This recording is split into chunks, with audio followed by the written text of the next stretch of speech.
गांव वालों को साधु की बात का विश्वास हो जाता है और यह खबर धीरे धीरे राज दरबार में भी पहुंच जाती है, क्योंकि उसी समय रानी ने भी एक सुंदर पुत्री को जन्म दिया था। महाराज की जय हो।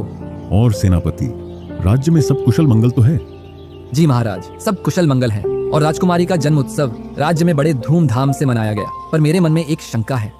बताओ, कौन सी शंका है? राज्य में एक बात बहुत तेजी से फैल रही है। कौन सी? अपने राज्य के छोटे से गांव में एक पुत्र का जन्म हुआ है। उसके पूरे राज्य में चर्चा हो रही है कि जब वह 18 वर्ष का हो जाएगा तब उसका विवाह राजकुमारी से होगा। राज्य में अशांति फैलाने के लिए यह अफवाह उड़ाई जा रही होगी। नहीं महाराज, अभी हमारे यहाँ विद्वान साधु भ्रमण करने आए थे। उन्होंने भी यह बात की थी उस बालक को देखकर। अगर ऐसा है तो चलो उस गांव में और उस बालक से मिलकर आते हैं। राजा और सेनापति उस गांव की ओर चल देते हैं और वह उस गांव में पहुंच जाते हैं। महाराज, आप यहाँ, आपने हमको बुला लिया होता, हम आ जाते। ऐसा कुछ नहीं है मुखिया जी, जनता के बीच में आना जाना भी चाहिए। जी महाराज, बताइए क्या सेवा कर सकता हूँ? हम उस बालक से मिलना चाहते हैं जिसकी चर्चा आज पूरे राज्य में है। जी महाराज, अभी चलते हैं उसके घर। गांव का प्रधान सेनापति और राजा को हरिया के घर ले जाता है और राजा जब उस बच्चे को देखते हैं तो चौंक जाते हैं। इतना सुंदर बालक। फिर राजा मन ही मन सोचता है, मैं अपनी राजकुमारी का विवाह इस गरीब किसान के पुत्र के साथ कभी नहीं होने दूंगा। राजा अपना गुस्ताखी भरा दिमाग भिड़ाता है और सोचता है, इस बालक को किसान से लेकर इसे जंगल में ले जाकर मार दूंगा। महाराज कुछ बोलिए। इतना सुंदर बालक मैंने अपने जीवन में पहली बार देखा है। यह बालक तो हमारे साथ राजमहल में रहेगा, इसके लिए यह घर ठीक नहीं है। नहीं मालिक, ऐसा मत बोलिए, हम हमारे बच्चे को कहीं नहीं जाने देंगे। राजा जैसे तैसे उस किसान और उसकी बहू को कुछ धन देकर मना लेता है। राजा उस बच्चे को लेकर जंगल की ओर चल देता है। चलते चलते वह एक बहुत ही घने जंगल में पहुंच जाता है और वहां जाकर रुक जाता है। वह उस बच्चे को एक बड़ी सी लकड़ी पर रख देता है और अपनी तलवार निकालकर उस बच्चे पर वार करने जाता है। अरे महाराज रुकिए, ये क्या अनर्थ कर रहे हो? मैं अपनी पुत्री का विवाह कभी इससे नहीं होने दूंगा, इसलिए इसकी मृत्यु करना ही सही है। नहीं महाराज, अगर प्रजा को यह मालूम चल गया कि आपने एक मासूम बच्चे की जान ली है तो प्रजा आपको कभी माफ नहीं करेगी। तो मैं इसका इंतजार करूं कब बड़ा हो और यह राजकुमारी से विवाह करे? नहीं महाराज, इसको ऐसा ही जंगल में छोड़कर चलते हैं। जंगली जानवर इसको वैसे ही मारकर खा जाएंगे, जिससे इसकी मृत्यु भी हो जाएगी और हमारे ऊपर इसकी हत्या का आरोप भी नहीं आएगा। राजा सेनापति की बात मानकर उस बालक को जंगल में छोड़कर राज्य की ओर निकल जाता है। उसी जंगल के रास्ते से पास ही के गांव का मुखिया अपने गांव की ओर जा रहा था। जैसे ही वह बीच जंगल में पहुंचता है तो उसको एक बच्चे की रोने की आवाज आती है। अरे, बच्चे की आवाज? वह अपने चारों ओर देखता है, उसको कुछ नहीं दिखाई देता। जंगल है, इसमें कहां से बच्चा आएगा? लगता है मेरे ही कान बज रहे हैं। वो थोड़ा और आगे बढ़ता है, फिर से बच्चे की रोने की आवाज आती है और फिर उसका मन नहीं मानता। वह उस दिशा में जाता है जिस दिशा से बच्चे की रोने की आवाज आ रही होती है। उसको एक बड़ी सी लकड़ी पर एक बच्चा दिखाई देता है। वह उसे उठा लेता है और बोलता है, कैसा जमाना आ गया है, बच्चों को जंगल में छोड़ जाते हैं। ईश्वर, कैसी तेरी लीला, जिसको चाहिए उसको नहीं देता और जिसको नहीं चाहिए उसको दे देता। मुखिया की कोई संतान नहीं थी। उसे बच्चा पाकर वह बहुत खुश होता है और खुशी खुशी अपने गांव की ओर चल देता है। घर पहुंचते ही, सुनती हो भाग्यवान, देखो हम आपके लिए क्या लेकर आए हैं। मुखिया की पत्नी एकदम घर से बाहर निकलती है और देखती है मुखिया के हाथ में एक बहुत ही सुंदर सा बच्चा है। ये किसका बच्चा उठा लाए आप? ये किसी का बच्चा नहीं है, ये बच्चा तो मुझे जंगल में मिला। ईश्वर ने हमारी इतने दिनों से नहीं सुनी थी, आज सुनी है। ईश्वर की कृपा से हमारे घर में भी अब संतान का सुख होगा। क्या सच में आपको जंगल में मिला ये बच्चा? अब आज से यह बच्चा हमारा है और मैं ही इसकी माँ हूँ आज से। मुखिया की पत्नी बहुत ही खुश होती है और वह उस बच्चे को मुखिया से लेकर घर में ले जाती है। धीरे धीरे समय गुजरता गया।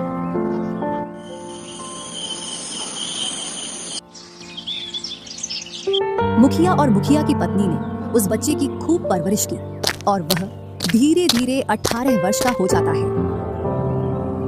राजा अपनी पुत्री के लिए दूसरे राज्य में वर देखने के लिए उसी गांव के रास्ते से जा रहा था जिस गांव में वह बालक था।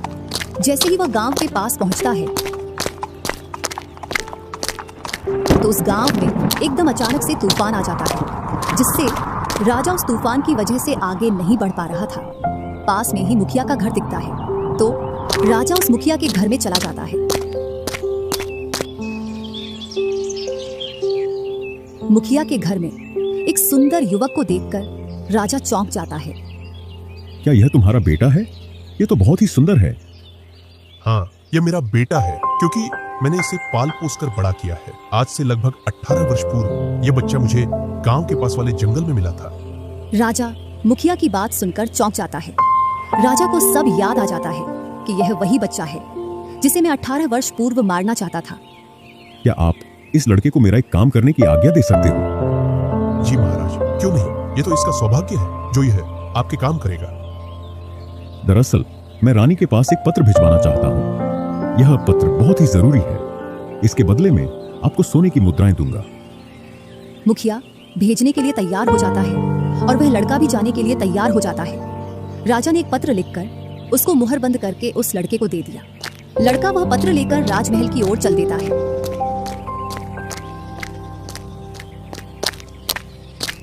वह पहली बार राजमहल जा रहा था, जिससे वह रास्ता भटक गया और शाम होने को आ गई। उसने मन ही मन सोचा, अब तो मैं राजमहल नहीं पहुंच पाऊंगा और रात भी होने वाली है।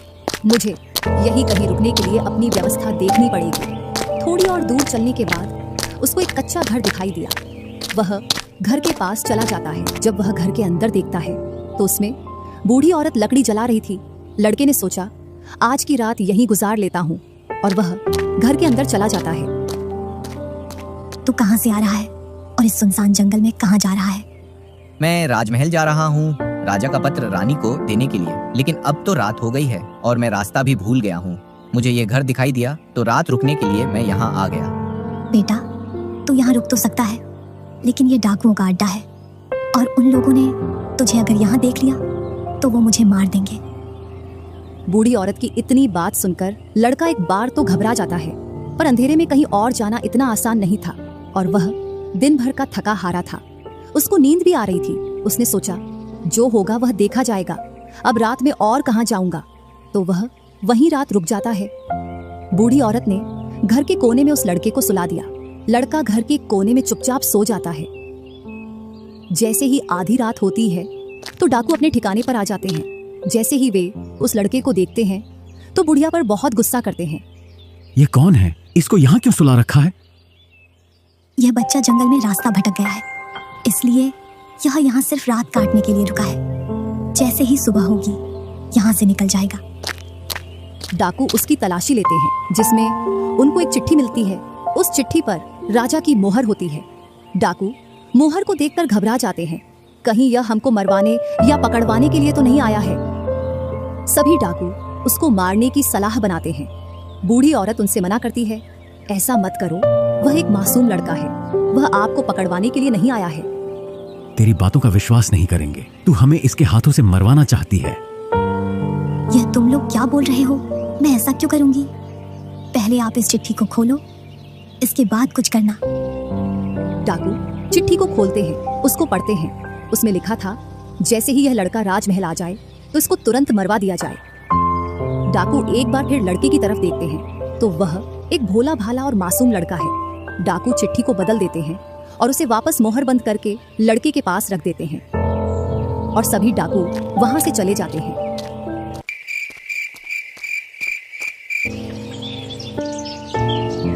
जैसे ही सुबह होती है तो वह राजमहल की ओर चल देता है।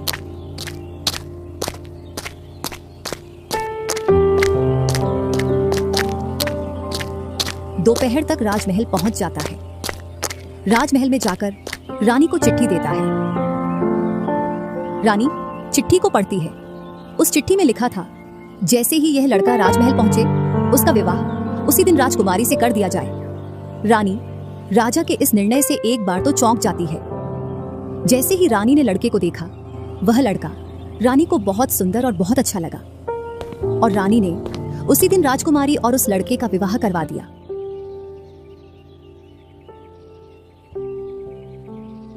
वह लड़का राजकुमारी के साथ खुशी खुशी राजमहल में रहने लगा।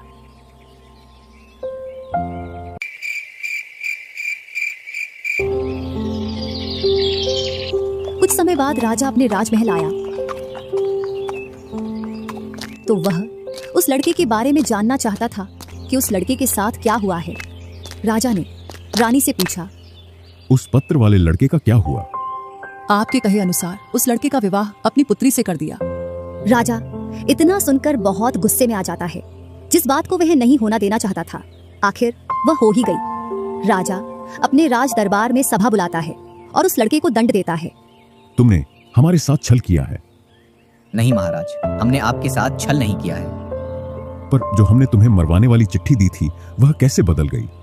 महाराज, जैसी चिट्ठी आपने दी थी वैसे ही चिट्ठी मैंने महारानी को लाकर दे दी थी। उसके साथ मैंने कोई छेड़खानी नहीं की थी। बस रास्ते में एक जगह रात जरूर रुका था, इसके अलावा और कहीं मैं रास्ते में भी नहीं रुका था। तुमने मेरे साथ विश्वासघात किया है। मुझे तुम पर विश्वास नहीं है और यह विवाह मेरी अनुमति के बिना हुआ है। मैं इस विवाह को नहीं मानता। आज ही तुम्हें फांसी की सजा दी जाएगी। महाराज, ये आपका निर्णय गलत है। ये आपको मेरे विवाह से पहले सोचना चाहिए था। अगर आप इस लड़के के पहले से खिलाफ थे तो इसको राजमहल क्यों भेजा? इसको वहीं मार देते। अगर अब इनको फांसी होगी तो आपको अपनी बेटी को भी फांसी पर लटकाना होगा। नहीं पुत्री, ऐसा मत बोलो। हम तुम्हारे लिए इससे अच्छा राजकुमार ढूंढ कर लाएंगे।